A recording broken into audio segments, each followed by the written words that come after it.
Welcome to Spirit School. I'm Danielle Sarank, a medium and spiritual mentor and storyteller with over a decade experience, here to guide you through the profound intersections of spirituality, healing, and self-discovery. Spirit School is more than a podcast. It's a sanctuary, a place where you can connect with the wisdom of the unseen world, explore the depths of your own soul, and uncover the boundless life force energy within. Whether you're stepping into your spiritual gifts, navigating a healing journey, or seeking tools for a life filled with intention and meaning, you belong here.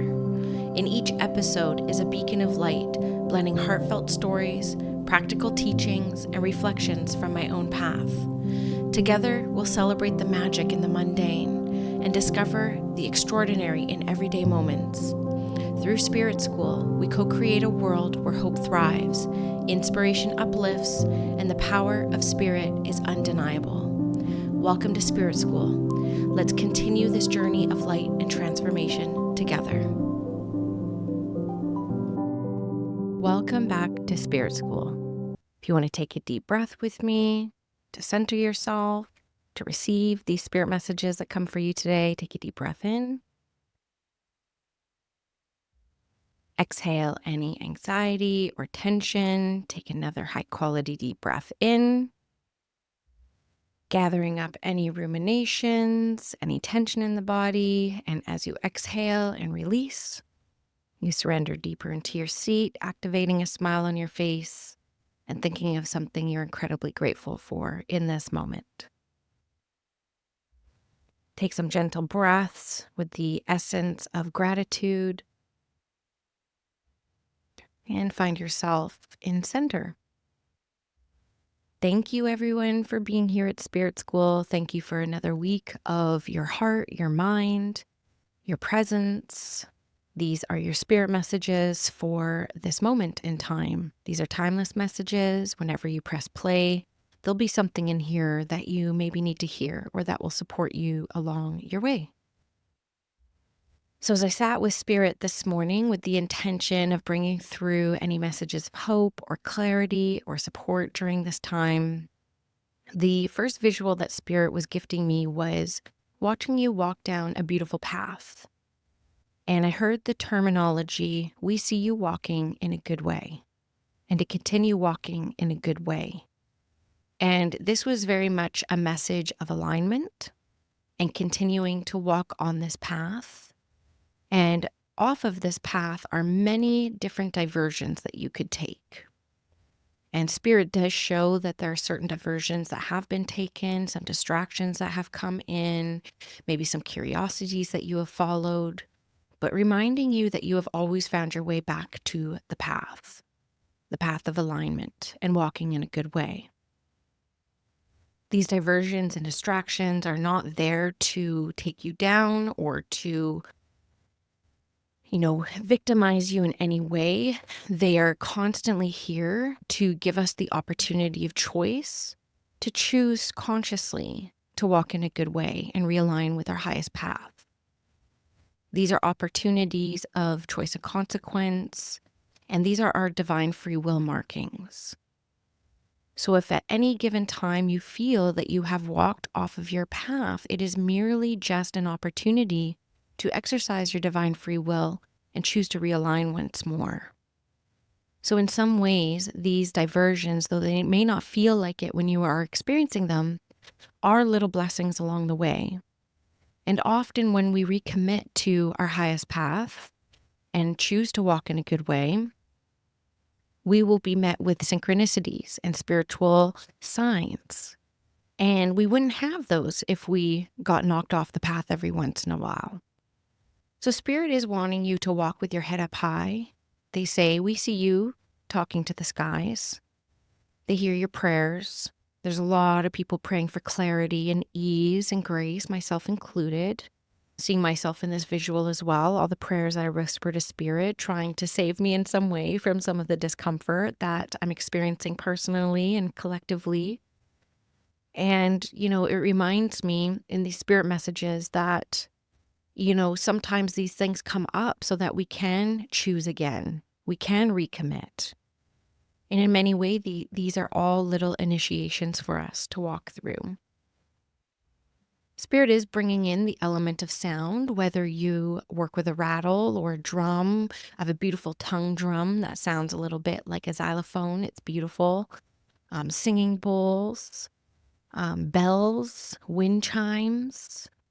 I'm hearing that placing yourself in an opportunity to be surrounded by sound, there'll be messages that come through the sound for you. There's a centering that takes place. They're showing me a rattle specifically, like shaking a rattle in front of you as a way to bring back your body, mind, spirit, and soul back into presence, present moment.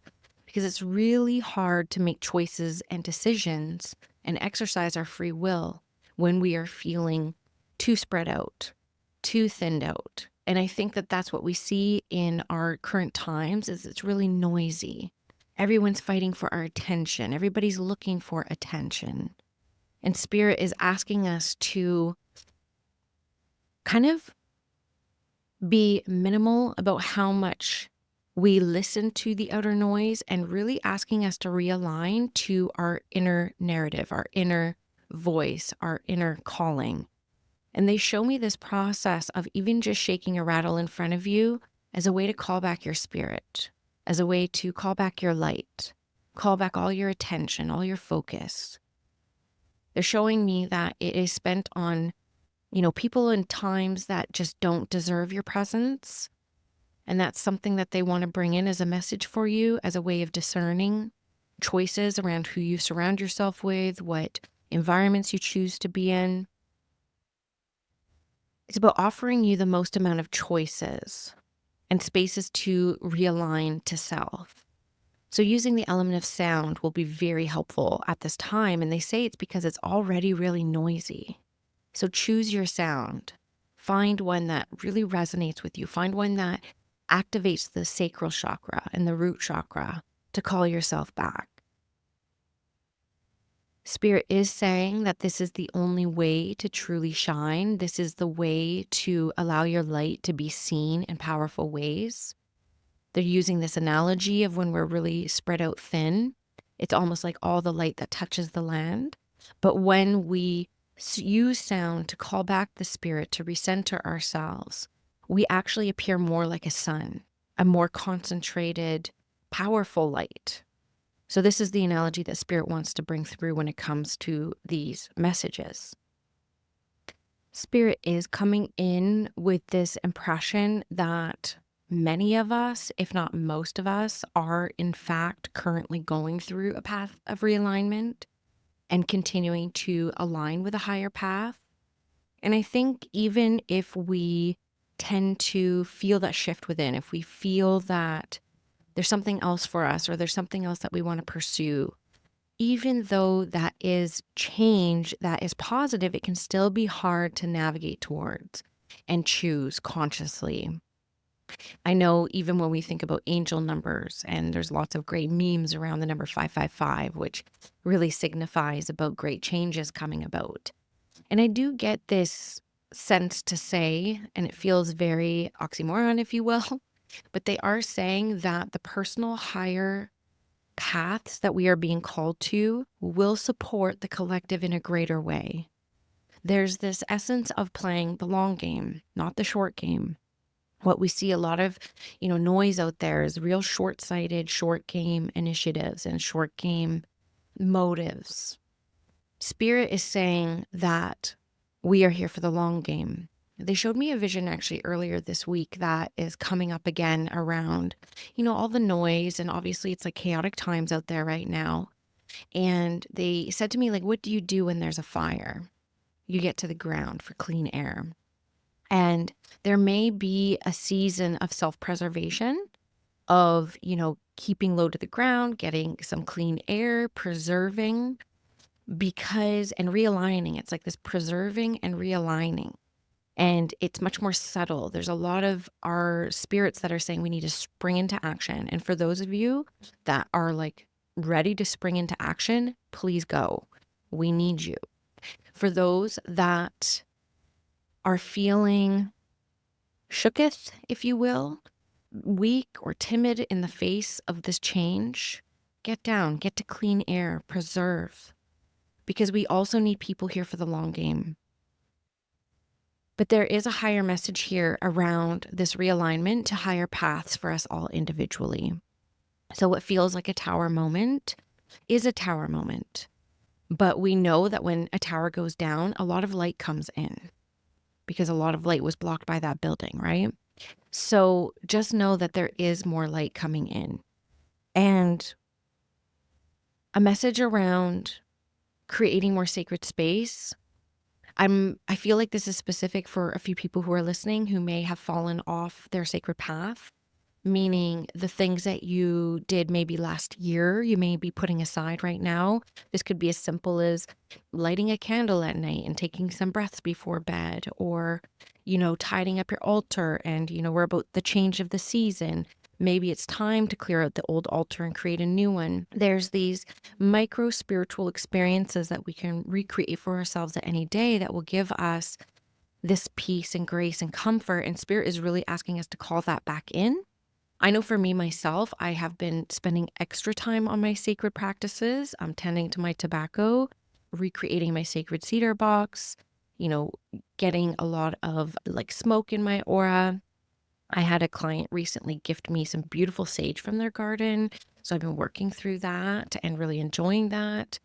And I will say that it does give me a little bit of peace in a day where there is very little good news. I speak about this because they're showing me things that they were speaking to me when I was going through some really hard, dark times in these past couple weeks. And that was the message that they gave me. What do you do when there's smoke? You get down to the ground, stop, drop, and roll.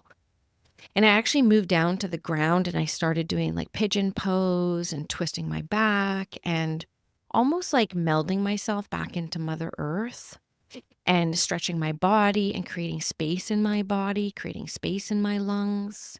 And then they come in with this essence of community. I've been having a couple medical things come up recently that have been impacting my breathing.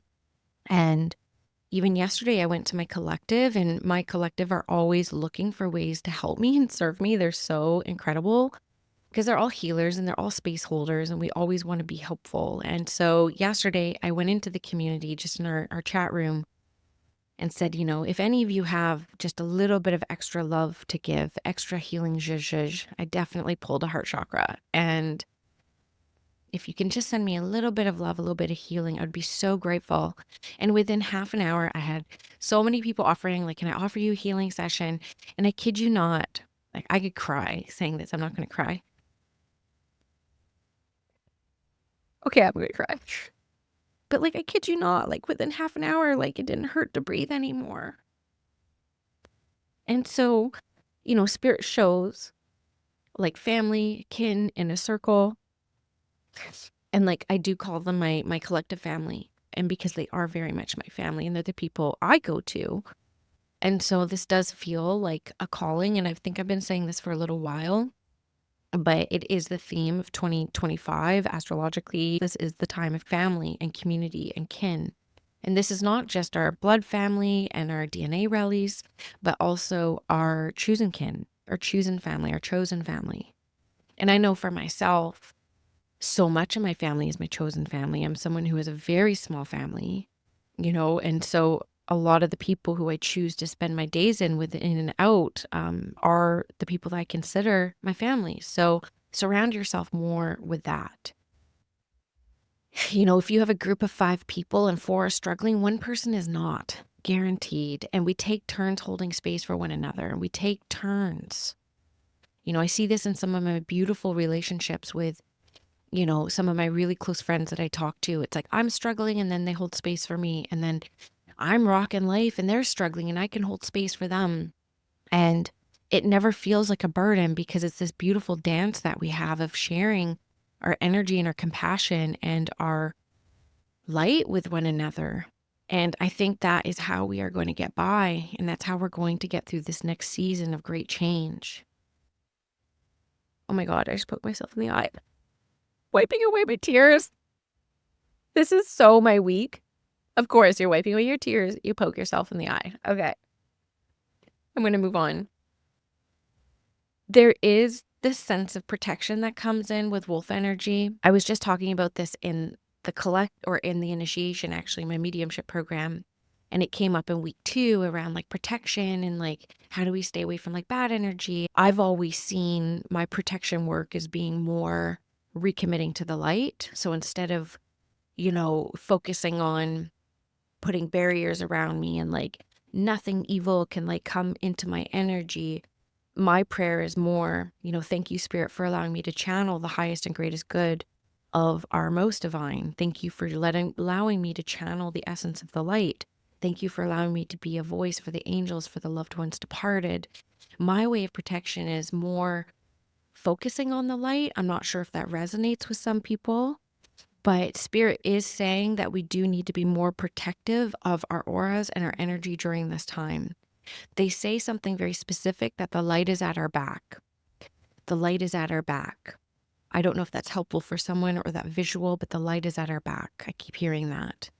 And so whatever your protection practices look like for you, we don't want them to be rooted in fear, because that's not in vibrational alignment with what we're trying to align with. You know what I said in my community, which was kind of a joke. I have manifested a lot in my life, and I just get the sense that the more I focus on protection work from that more fear-based lens, the more I'm going to need it. So that's how come I do tend to focus more on protection work being more about adding more light into my life and focusing on the light of here and the other side. But there is definitely more necessity towards being protective of our energy. Don't waste your time on, trolls. Don't waste your time on negative people. Don't waste your time on people who are so clearly dead set on having different worldview and outlooks to you.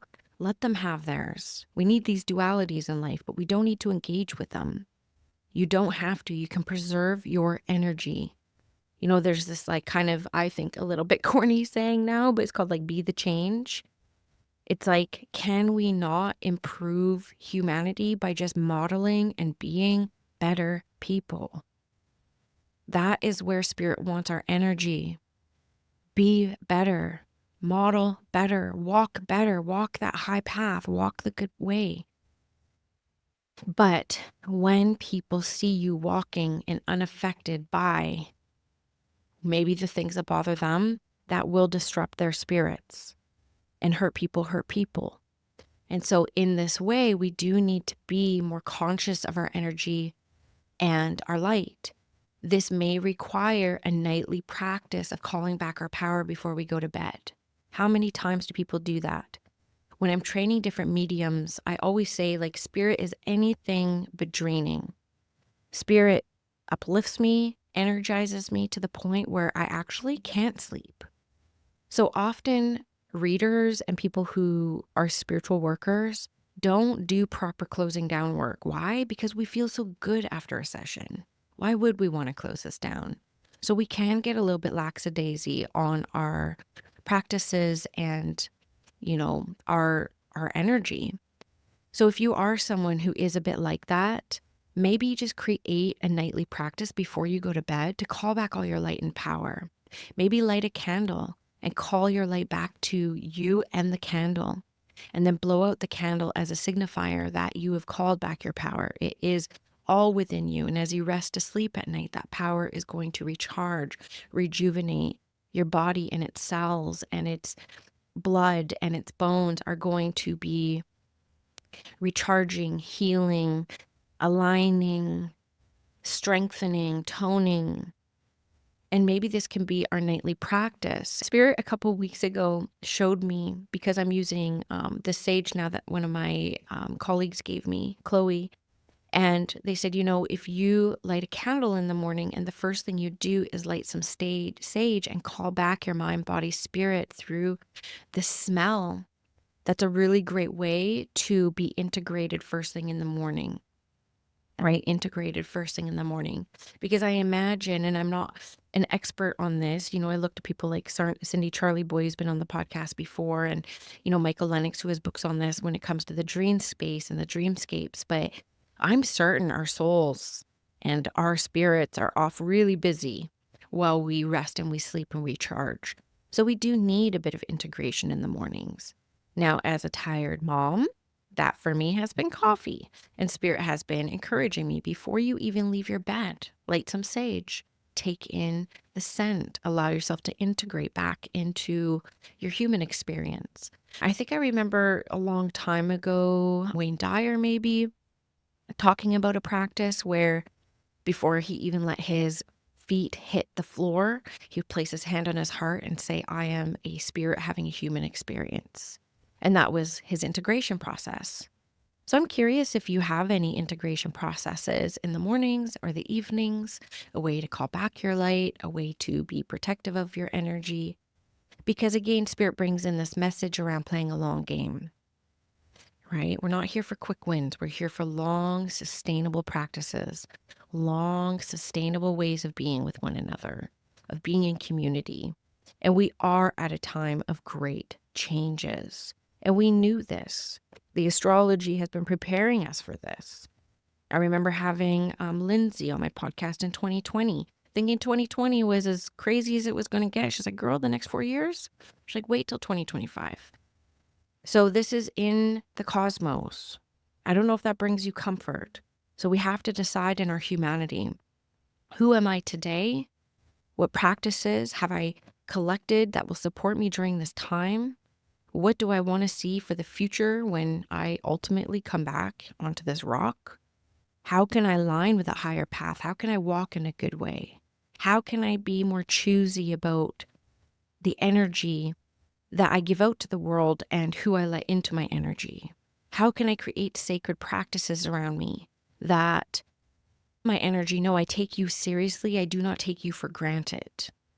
We have a mission ahead of us and we have things that we want to create into this world. So for those intentions and those reasons, I'm going to choose to pull back, lay low, gather the good breath, and wait for my time to be called forward.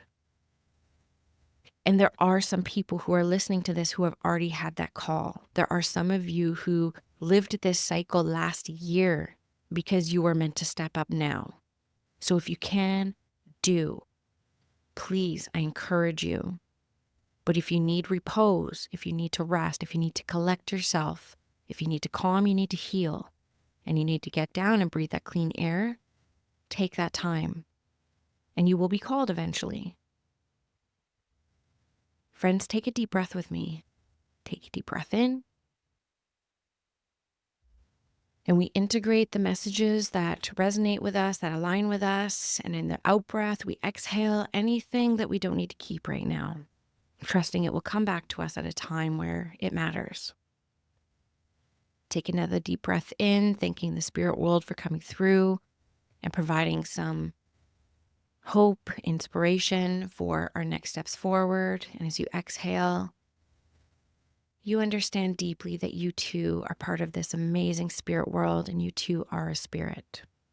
Friends, I wish you well on this week ahead. Please leave me a comment, hit me up on Instagram, come see us in the Spirit School space. If you want to continue this conversation, I always love hearing with what resonates with you, and I wish you well on the days ahead. Thank you for joining me on Spirit School today, friends. I am so grateful for this time that we spent together exploring the power of spirit, the depths of healing, and the magic of self-discovery. My hope is that each episode leaves you feeling inspired, empowered, and connected to the boundless energy of your own soul. If you've enjoyed today's episode, I invite you to take the next step on your journey by joining me in the Spirit School community. Inside, you'll find a vibrant space filled with like-minded souls, access to exclusive teachings, live mentorship opportunities, and the support to deepen your trust in your spiritual gifts while embracing your humanity. Visit myspiritschool.com to learn more and become part of this growing family of seekers and light bringers. Let's continue to co-create a rich life with spirit, love, and purpose together. Until next time, keep shining your light and walking your soul's path. Take care, my friends, and be well.